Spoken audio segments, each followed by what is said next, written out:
Mazel tov, mazel tov. Shmulik, but what did you just say? Again? Yes. Thank you. Thank you. Good. How many years? Leif Shona? All right. Hashem Memchet, 32 years. Emetz Hashem, Leif and Leif. Yeah, Baruch Hashem. You can't predict. A lot of many years, B'ter Chachova Benachas. Amen. The Farbrengen should be Lechvod Neshomet from Rabbi Zachi and Rabbi... No, not Zachi. Rubashkin. Sorry. Who? Which one? Rubashkin, the father. So the father from Shlomo Mordechai. Okay. Okay. Good evening, everybody. My father's brother also passed away today. What's his name? Velvol Greenberg. Gan Eden. Yeah. Farbrengen. Okay. Let's start. Usually, especially when it's Shabbos HaGodel, we have a chance to get together in shul and share something in honor of Shabbos HaGodel. So this year, this will be in lieu of Shabbos HaGodel, of getting together. Maybe it won't be as fancy and as many chidushim, but we'll together. There is something on my desk, quite literally for years. I mean, not on my desk, but somewhere in a pile. There were two fellows. I used to see them from 12 years. I'm talking 12 years ago. I haven't in the Bronx, basically close to 10 years. I used to see them, these two fellows, year to year. Yom Kippur. One was Mr. Brod. He used to after I used to try to catch him right after breaking the fast. He used to say, "Mazal dalebni ba'yor Rebbe. Well, I'll see you next year, Yom Kippur." And that's exactly what happened. Yom Kippur to Gedaven, you couldn't talk to him. He was a Haimish Yid. You couldn't talk to him all Yom Kippur. He was busy davening. Motzei Shabbos, he had to run back. Motzei Yom Kippur, he had to run back to his wife. And otherwise, he used to give a bracha, Mazal dalebni ba'yor. And then there was another fellow, Mr. Lebliner, really big guy, and he used to work for Bell Atlantic. Quiet guy, quarantine guy, but he came once a year for Yom Kippur. Even when I moved here, I used to get stacks from him, things that he thought were important for them to read. So one of these things that I actually didn't throw out and that I kept was an article that Mark Twain wrote. Mark Twain being the old American writer, probably the most recognized and considered the best American writer of all times. So Mark Twain wrote an article concerning the Jews. It was published in Harper's Magazine in March 1898. So he gave me a copy of this, and it was very important. Rabbi, it's very important to read it. So actually, I read it. So very interesting thesis about Mark Twain's thesis about what he thinks about the Jews. So firstly, he in his admission himself, he has anti-Semitic feelings, but then he sort of overcame them, and he came to recognize that the Jews were very, very admirable people. And I just want to read for you a line here, that the Jewish home is a home in the truest sense, is a fact that no one will dispute. The family is knitted together by the strongest affection. Listen, Mark, you haven't come around my house and see the kids chasing each other. Its members show each other every due respect, and reverence for the elders is an invalid law of the house. In other words, no one violates that law. The Jew is not a burden on charities of the state nor of the city. Those could cease from their function without affecting him. In other words, because Jews take care of each other. It's a 20-page article with He thinks that the power of the Jew is that they raise their children with a ton of affection and education. So while the Goyim raise their kids to be dumbbells, the kids are raised in the Jewish family with a lot of affection and confidence, and also are taught the skills of using the brain, and therefore they have the upper hand in the world of business. I want to get to his thesis about the jealousy of Jews maybe later, and how he compares it to the story of Yosef Atzadik, and how he sees the enslavement and the freement of Mitzrayim. I just want to read the last two paragraphs of Mark Twain's article. The Egyptian, the Babylonian, and the Persian, they rose, filled the planet with sound and splendor, and then faded to dream stuff and passed away. The Greek and the Roman followed and made vast noise, and they're gone. Other peoples have sprung up and held their torch high for a time, but are burnt out, and they sit in twilight now or have vanished. The Jew saw them all, beat them all, and is now what he always was, exhibiting no decadence. In other words, there's no decay. No infirmities of age, no weakening of parts, no slowing of his energies, no dulling of his alert and aggressive mind. All things are mortal, but the Jew. All other forces pass, but he remains. What is the secret of his immortality? Question mark, end of article. So here is a guy who himself said that he was involved in lynching a Jew when he was a kid, and then came around to have an incredible admiration for Jews. So what's the commentary of Mark Twain's commentary on the hagada, and what does he think about Yosef? First, I want to talk about the minig of Shabbos Hagadol. The Alter Rebbe writes in Siman Tov Lamed that the Shabbos before Pesach is called Shabbos Hagadol. Lefi Shanasa B'Yidnei Gadol, there was a big miracle that happened. Because when the Jews were in Egypt, God told them to take a sheep the 10th of the month. Incidentally, that day was Shabbos, just like this year. The Kvius this year is the same as it was when the Jews went out of Egypt. With Shabbos, Yud Nisan is when this miracle took place. Sharei behei b'Shabbos yotzu Yisrael me'Mitzrayim k'ma shekosav b'Siman Tov Tzadik Daled.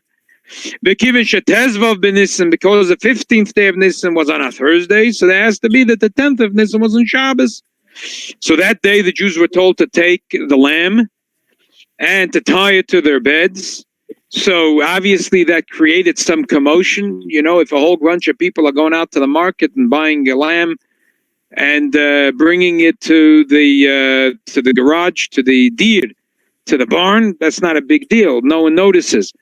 But when every single family is starting to take sheep into their house, schlepping them up the steps and tying them to the beds, you can imagine there was a commotion going on in Mitzrayim. So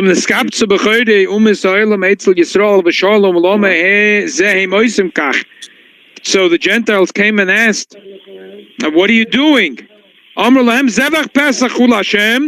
This is a Pesach sacrifice, because he's going to kill the firstborn of the Egyptians. Oh, the firstborn whore, that. So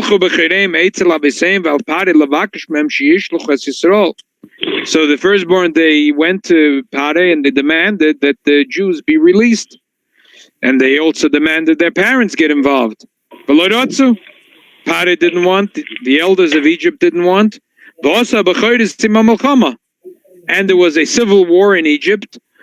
And then Harge Mehem, and many of them killed each other. He smit the Egyptians through their eldest. In other words, the one Egyptian killed the other Egyptian. And then there's an anomaly that it was why it was said that it should be on Shabbos. Why this thing was said on Shabbos, and usually Yom Tov is said on the day of the month. Okay. But as I pointed out, today what we have is that the kvius of Shabbos HaGadol is like the original, so it's actually the same day, and it's also on the same, it's Shabbos HaGadol as usual. That wasn't right. What? How can it warm up? Why can't they go have a seven oven? Rabbi say, if you don't in the middle of asking a question, just do a favor to the oilam and put yourself on mute. Do we have to bring it to them Friday night and Saturday? No, I'm just wondering. I'm sorry. This is the way to meet everyone, but I don't know Why do how. they eat food Uh-huh. every day? They have to. They can't. The uncle can't live like that. Whoever is on and his wife is wondering things, probably his wife doesn't want the oilam to know what the wonder is. They need something else to drink. Okay, let's continue. So, fragt sich the kasha, what's the big miracle here? Meforshim ask, what's the big miracle? And there's many explanations, but here is one very short and sweet explanation from the Rebbe at a Verbringen of Shabbos HaGadol and Tov Lamed Beis.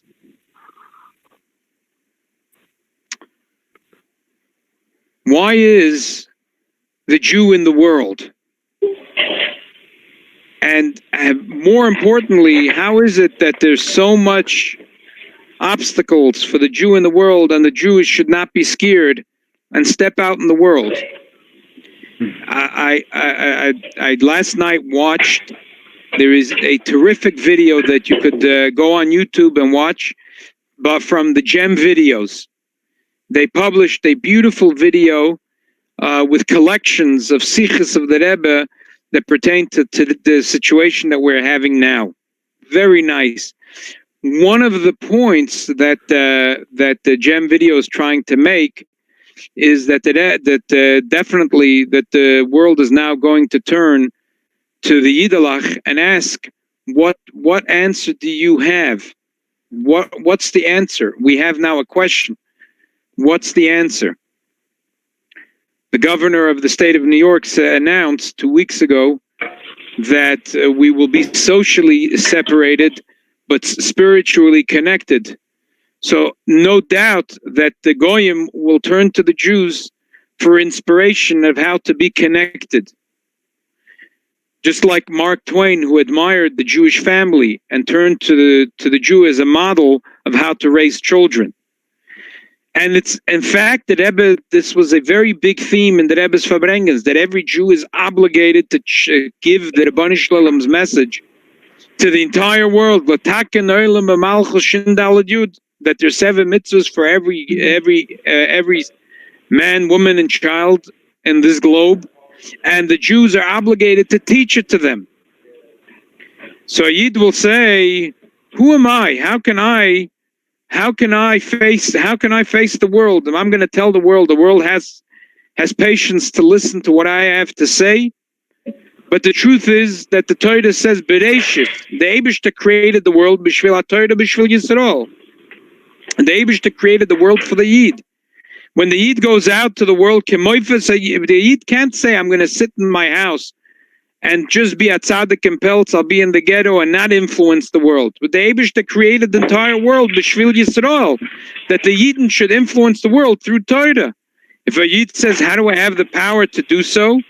So the answer is, it's not very complicated. You're going with the Rebbeinu Shalom. The same Rebbeinu Shalom that created the world must be stronger than the world itself. And that Rebbeinu Shalom is holding our hand and going out with us. According to the Baal Shem Tov, the Eibishter did not create the world a long time ago and then leave it on its own, but he's recreating it every moment. This Rebbeinu Shalom is holding our hand and telling us to go out the world and influence the world. So definitely we have the koyach. That's the miracle that happened, the Shabbos HaGadol. That all of a sudden the Goyim started to enforce the laws of Hashem. Hashem said that the Jews should be sent out of Egypt, and Parah and the elders refused, and the Mitzrayim punished them for that. The Mitzrayim themselves. So in fact, they were keeping the Sheva Mitzvahs B'nai Noach. They were keeping the laws of Noach. That's a Neis Gadol. When the Goyim start keeping Sheva Mitzvahs, that's a pretty big Nes. And what's even a bigger ness is that the Jews had the courage. They didn't perhaps have the courage yet to walk over to Pari himself and to tell him directly. But they had the courage to make a public scene and take the sheep and tie it up to their beds. As inconvenient as it might be, and so on. And to explain themselves. The miracle was the Jews were not ashamed. They had trust in Hashem, and they explained it straight talk to the Goyim. They told them what it's all about. And when the Goyim heard this, as our sages say, Dvorim hayotzim min halev, nechnosim al halev, upoyelim pu'ulosim. When you say it and you mean it, and someone hears it, it has an effect. So that was the miracle, and that's a big miracle. That not only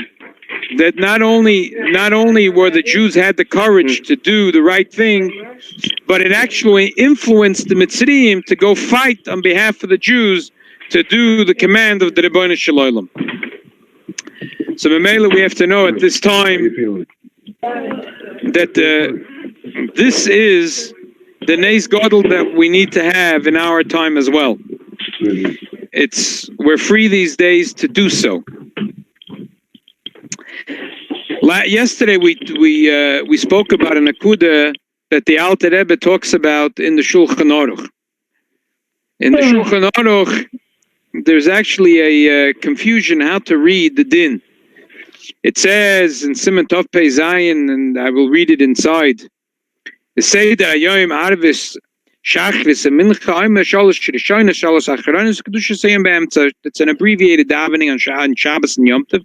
Only 7 brachas, 3 in the front, 3 in the back, and 1 in the middle as the main stay of the brach of the Shemona Esrei. Ata b'chartonu, v'atita lona Hashem alakeinu Yom Chag HaMatzos as Yom Tov Mikra Kodesh hazeh, Zman Chereseinu Mikra Kodesh, Zeich L'tzias Mitzrayim, so on, Yala v'yava v'asiyenu, and then he finishes Mekadosh Yisrael al v'azmanim. The Imam in Mekadosh Shabbos, if a person said Mekadosh Shabbos accidentally, immediately corrected himself and said Mekadosh Yisrael v'azmanim yotzer, ach, he's yotzer, ach, shudei, shu Yom Tov, because he knew it's Yom Tov.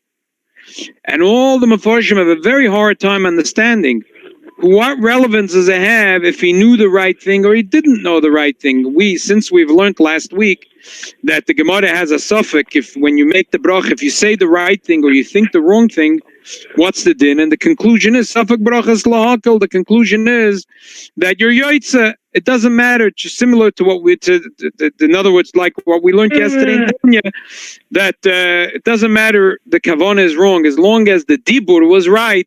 That you said with your mouth the right things, you're yoitza. So why is it that the Shulchan Aruch says that you're yoitza if you corrected yourself immediately, because you knew that it was Yom Tov? And if you didn't know it was Yom Tov, if you thought it was Shabbos, what's the difference? You said the right thing, even if you said the wrong. But Torch de Dibur, you corrected yourself. And if Torch de Dibur, you corrected yourself, it's a correction.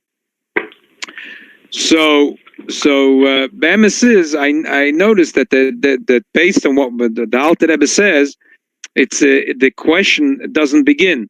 The Alter Rebbe must have learned in the Shulchan Aruch a slightly different pshat than what all the poskim learn in the Shulchan Aruch. The Alter Rebbe says that there's 2 conditions that he's yoitza.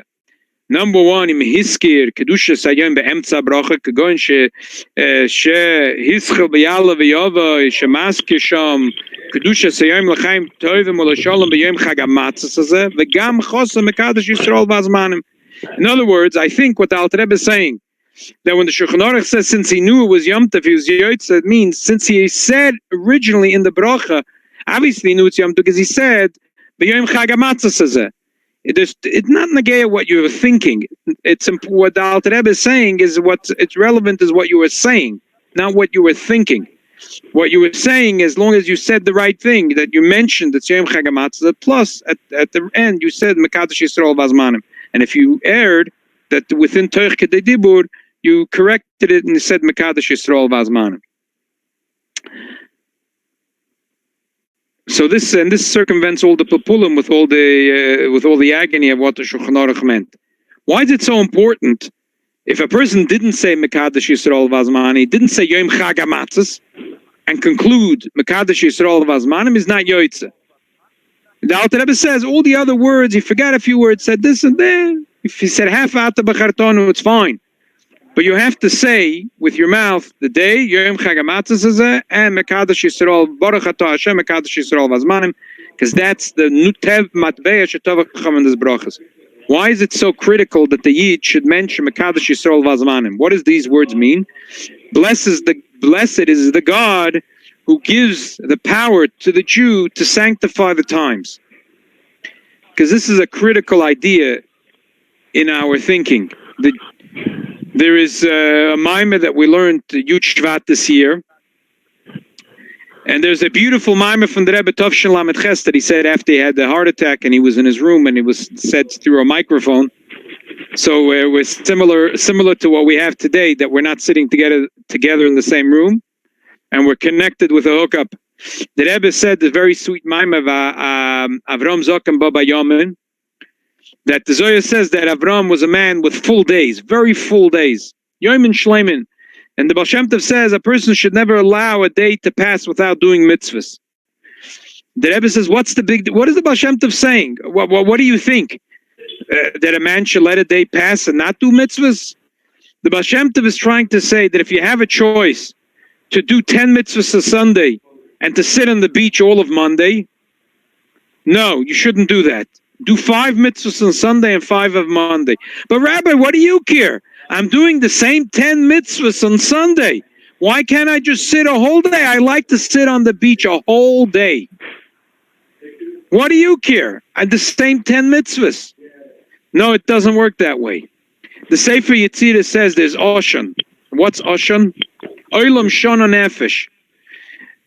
Time plus space equals Olam Haza. Time plus place and also nefesh plus the human soul, time plus place plus human soul equals Olam Haza, this mortal world. If you're not interested in dealing with this, then perhaps this world is not the place. The job that a Jew has in his charge in his life is there's a certain finite amount of time and space that belong to you. There's a certain amount of real estate, so to speak. Just like in Chabad, people think that there's territories, there's governments, there's treaties. No. Chabad over there, and there's a basement over there that's locked up today. They've drawn up all the maps. Nothing belongs to anyone anymore. If you step your foot anywhere, you just bet you there's a head shliach that already claimed that territory. Everything, the land has been divvied up. It's all been split up. There's a piece of real estate that belongs to you. Yes, there's a piece of real estate that belongs to you. And that you have to inundate with Kedusha, with holiness, and influence all the people that are there. There's also time that belongs to you. Time moves. And therefore, the Kedusha has to come into the time. So if you do 10 mitzvahs on Sundays, great. You sanctified Sunday, but what's with Monday? Therefore, the Baal Shem Tov says every day has to have, split up the mitzvahs. And if you have 10 mitzvahs to do 5 on Sunday and 5 on Monday. Because Mekadosh Yisrael v'hazemanim, a Jew has to sanctify the time. We are charged with the mission to sanctify time. And that's what we have to do. And that is the essential bracha that we say on Yom Tov. Because on Yom Tov, it's felt more than even on Shabbos. Shabbos, if you like it or not, the 7th day of the week comes and it's Shabbos.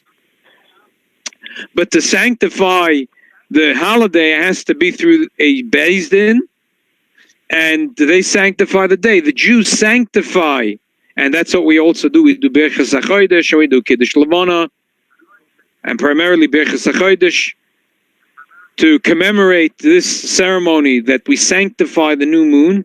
And after we sanctify the new moon, we set the calendar. And when we set the calendar, we sanctify the Yom Tov.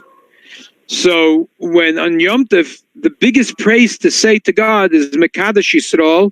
He gave the holiness to the Jew, and he gave the Jew the power to sanctify the time. the time that I live in. Sometimes we say to ourselves, oh, there were good days with big tzaddikim and chassidim, and there are inspirational stories about them.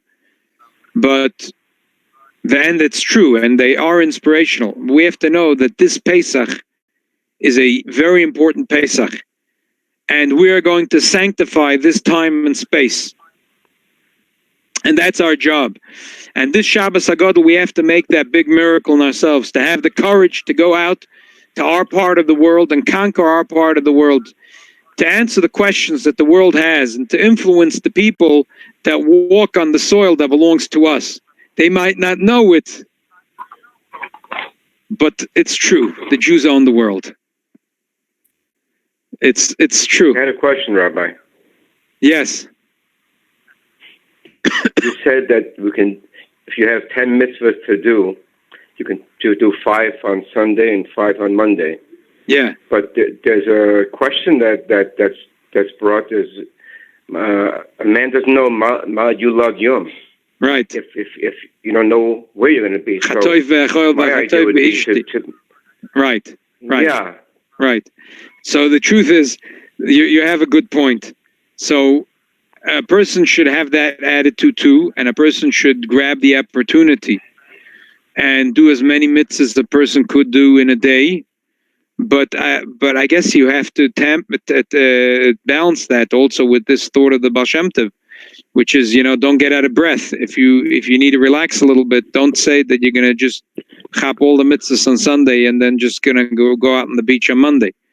Obviously, we're trying to do it. Don't get burned out. Exactly. Okay. But Rabbi, it's a mitzvah. Before we get to the other question, so this is the answer to Mark Twain's question. The Mark Twain wants to know. He says, all things are mortal, but the Jew, all other forces pass, but he remains. What is the secret of his immortality? The secret is very simple. Mekadesh Yisrael v'hazmanim. Because the Yidden, the Rebbeinu Shalom, gives the power to a Yid. And because time and space is in the hand of a Yid. And if a Yid goofs up, he knows he can always go back even in time and space and do tshuva. And therefore, that is the secret of the koyach of the Jew. Yes, what was the other question? The other question was, it said, mitzvah haba le'atcha al tahmitzena. Okay, so yeah, don't let it go sour. Do it right away. Right. But we're talking about the guy that's running after he did all the mitzvahs. He's looking for extra mitzvahs. Mm-hmm. We're not talking chas v'sholom, a person that's going to let mitzvahs go sour. L'chaim. There is a beautiful Lebedik Chassidus Shenigan. Let's sing together. Amen. Becho Hashem Echosi Yisi Alevoi Shalei Yoilam Becho Hashem Echosi Yisi Alevoi Shalei Yoilam Becho Hashem Echosi Yisi Alevoi Shalei Yoilam Becha Hashem Chasiyasi Alei V'Shalei Hashem Chasiyasi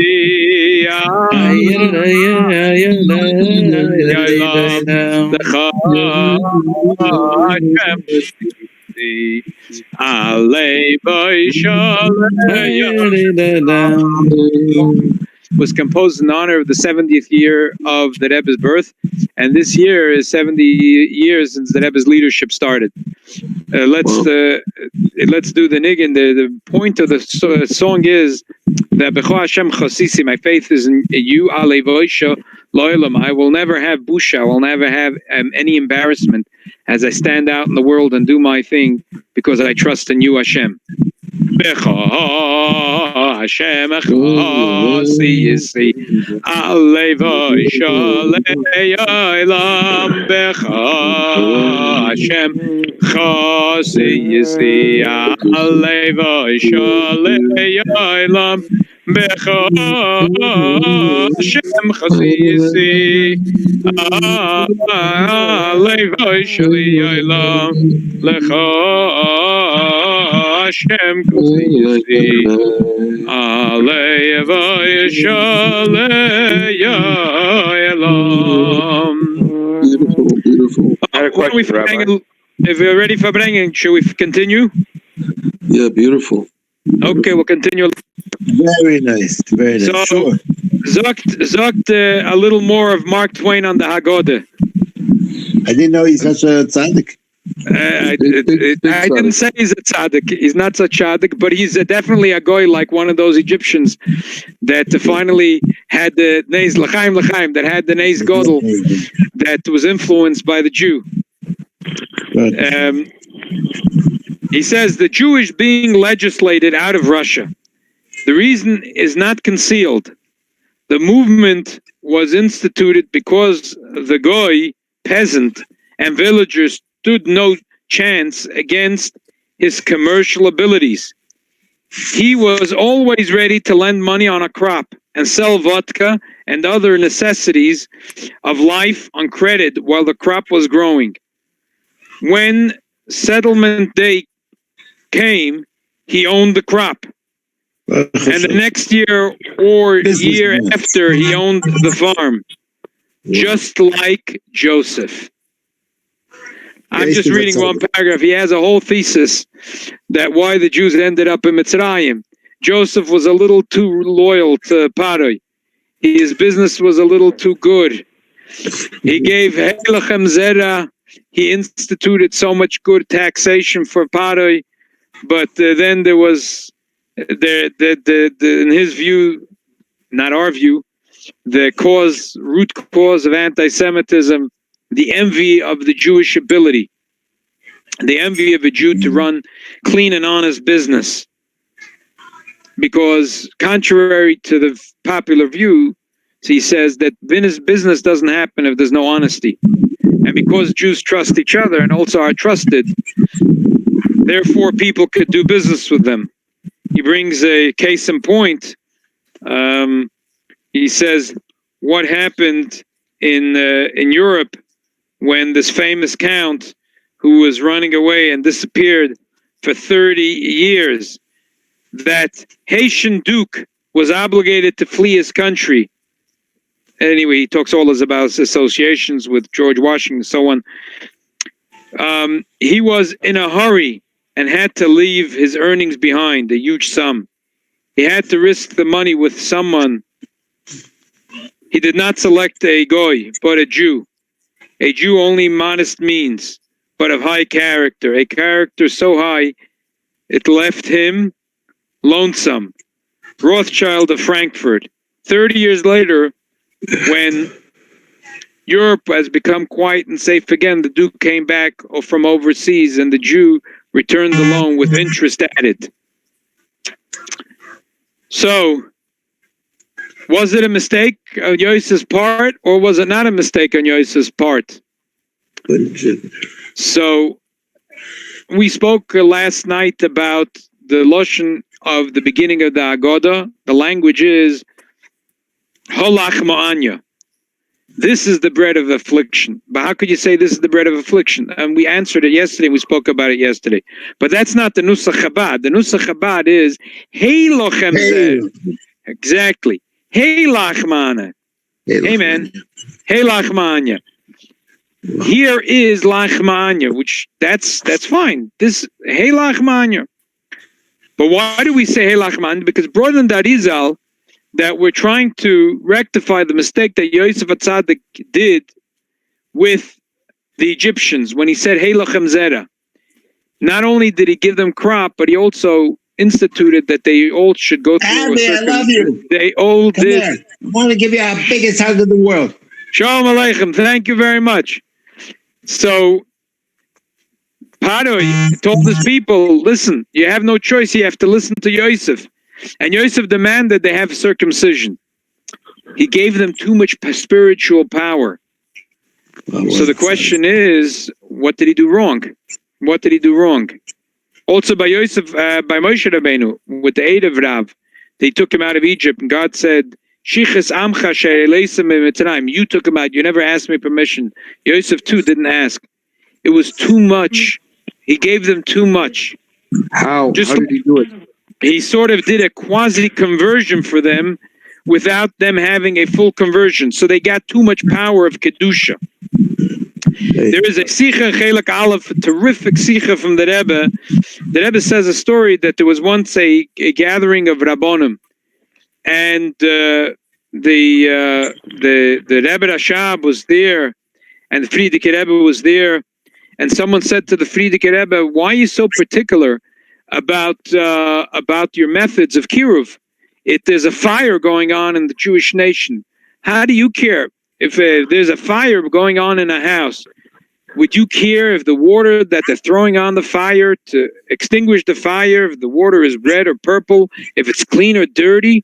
Who cares? The water will put out the fire. In other words, who cares exactly that if it's pure Judaism or a little bit diluted Judaism, if it's clean or not so clean Judaism, kosher conversion, so on, not so kosher.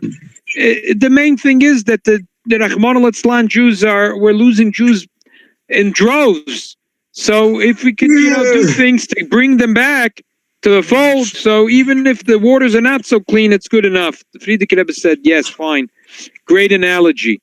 But let me ask you, is every liquid going to put out the fire? How about if there's a barrel of kerosene? Would that help if you pour the barrel of kerosene on the house? Well, definitely it won't help. It'll make the situation much worse. So same thing with Judaism. Yes, a drop of fresh water could be mechaya yid, but it has to be fresh water, and it can't be compromised water. Same thing here. When Yosef Atzadik was bringing them closer to God, but it was how much the goy is allowed to, the Torah the goy is allowed to learn, and the mitzvahs the goy is allowed to do. And since he actually had a good thought when he made them do the circumcision and he made them move from place to place, he had noble intentions, but because they got too much power of Kedusha, therefore they had the power over the Jew in order for the Jew to come to Golus. So therefore, now we're trying to rectify of what Yosef did. Instead of Hey Lacha Zora, we say Hey Lachma Anya. And the upshot is that we have to know that it's very important for us to share the fresh waters with every Jew, but we can't compromise on the freshness of it. You don't have to give a whole bucket or a whole bottle or a whole cup. You can give one drop of water, but that water has to be clean and fresh and pure and not compromised water. Because if instead of water it's kerosene, it's not going to help. So that's the lesson that we learn from Yosef. That's the lesson that we learn from Yosef Hatzadik, and as I said, it ties into Mark Twain's pshat on the hagada, that he says that he says also like that Izal, that there was some type of mistake that Yosef Hatzadik made, but it wasn't exactly the way Mark Twain thinks.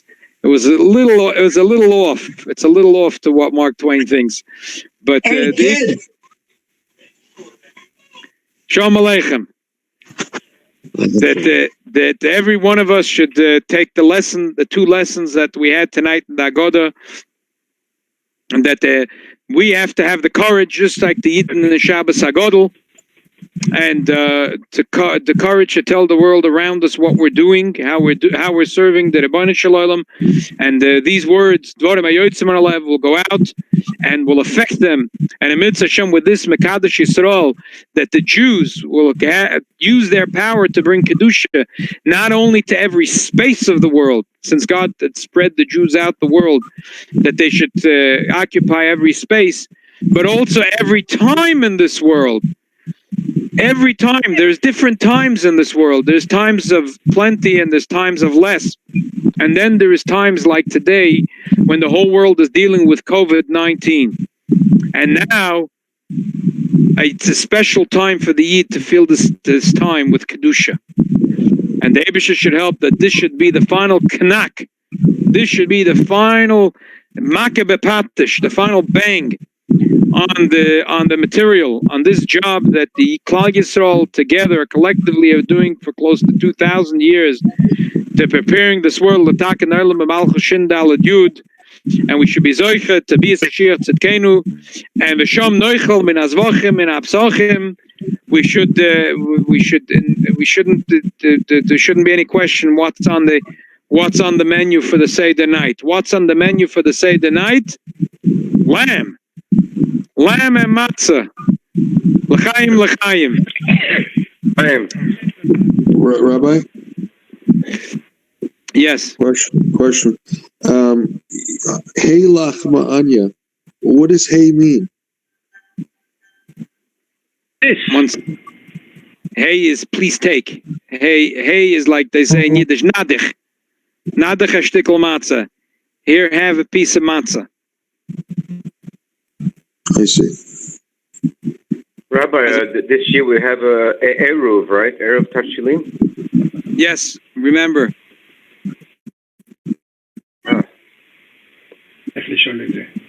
For Shabbos. Rabbi, you going to make some Eruv Tashilin for some people that forget? Good.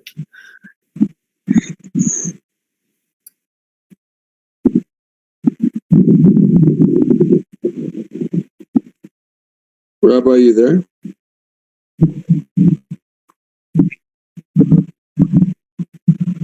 What? Rabbi's there?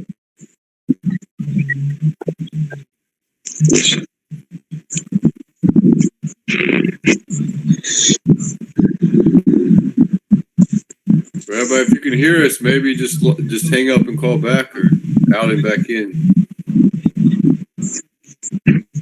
Shulim. Adam, how are you, Adam? Okay, shit. Message. Shulim. Shulam Aleichem. Shulam Alisoi. You see him at Hearst tomorrow. What? We Rambam see him at Hearst tomorrow. When? Somebody should make. See him? Does it see him tomorrow? There will be a Siyum and Peretz will announce it. The Siyum will be, I think, at 9:30 on Erev Yom Tov, right? Rabbi Drizzen's making, yes. 9:30, right? Yes. It'll be carried on this channel, right? No, he's going to make it by phone. I'll send out the Pratin.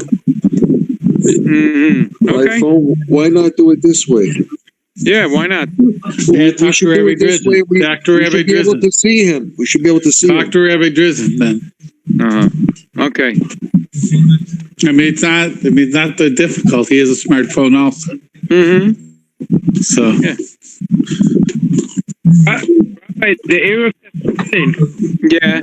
You make one extra for all the people that you will forget to make Eruv The minig is that the Rav makes and has in mind for anyone that forgets, but obviously you won't forget because since you're mentioning it now, you'll remember.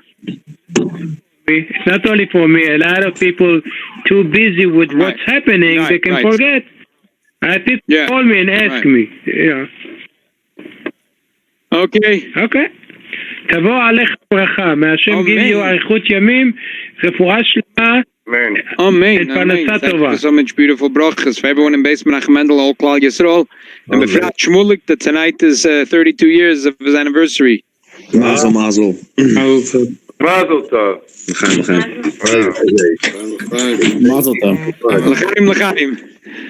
Can't drink that. ומזל טוב ומזל טוב סימן טוב יהא לנו לכל ישראל טוב ומזל טוב וסימן טוב יהא לנו לכל ישראל סימן טוב ומזל טוב וסימן טוב יהא לנו לכל ישראל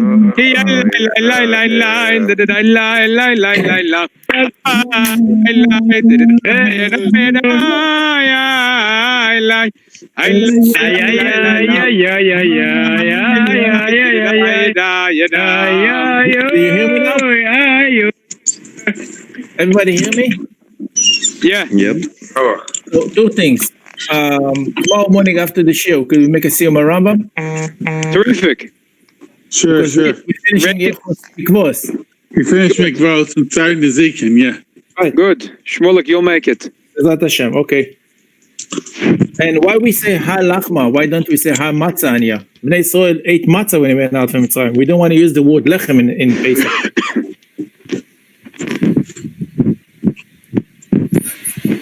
I just found out that Rabbi, the old man, Yeah? Yeah. It's in the room. No, it's in the kitchen. You heard the question? Or I should say it Yeah, again? good question. It's a good question. I know we learn Chassidus, Alo Lechem Lavado Yechia Odom, Ki Al Motzei Pi Havaya. Or the same Motzei Pi Havaya that is on the lechem as the matzah, and we ate matzah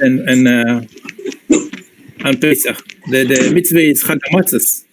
We change it to Chag HaPesach, but the Torah call it Chag HaMatzos. So we should say Ha Matzah Anya, especially after we pay so much. Yeah, for sure. No, what's the answer? I'm thinking now. This has to do with I think the answer is the lechem is not the one that make the person chayos. To that he chayos, but the word in Hashem that in the lechem that's what give him chayos. So I'm sure the matzah is even higher than lechem. Yeah, the truth is, lechem is a generic word. It's really the stuff that a person lives on is lechem. It could be like a moitzi lechem min hashamayim, a moitzi lechem min haaretz. That's the either way we make the bracha moitzi lechem. I guess matzah poor man's bread. Rich man's bread, poor man's bread. Poor man's bread. I got another answer. Lahma in Arabic, it's meat. So we're saying halahma anya, this bread that is no good.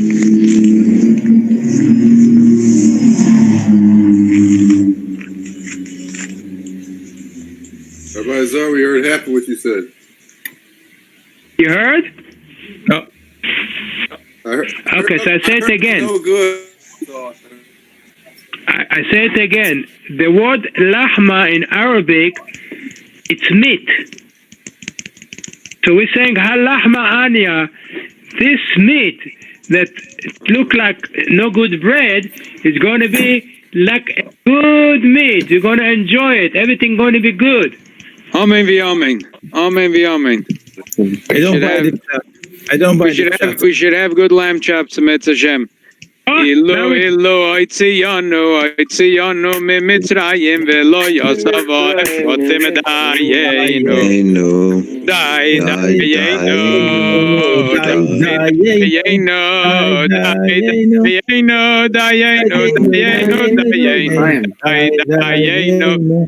Oh, die,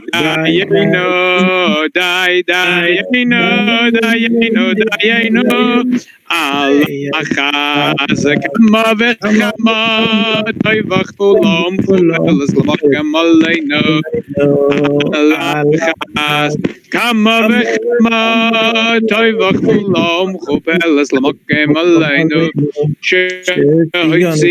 Shoitziyanu mimitzrayim Shoitziyanu mimitzrayim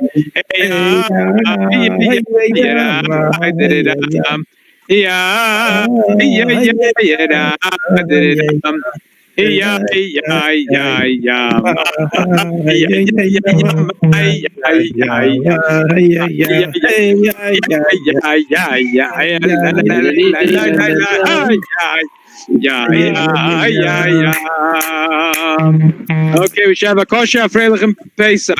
Amen. Whoever like tomorrow we'll meet together at 11 o'clock. Bezat Hashem. Good Nacht. Good luck. Laila tov, everybody. Laila tov. Thank you, thank you. Harris, call me.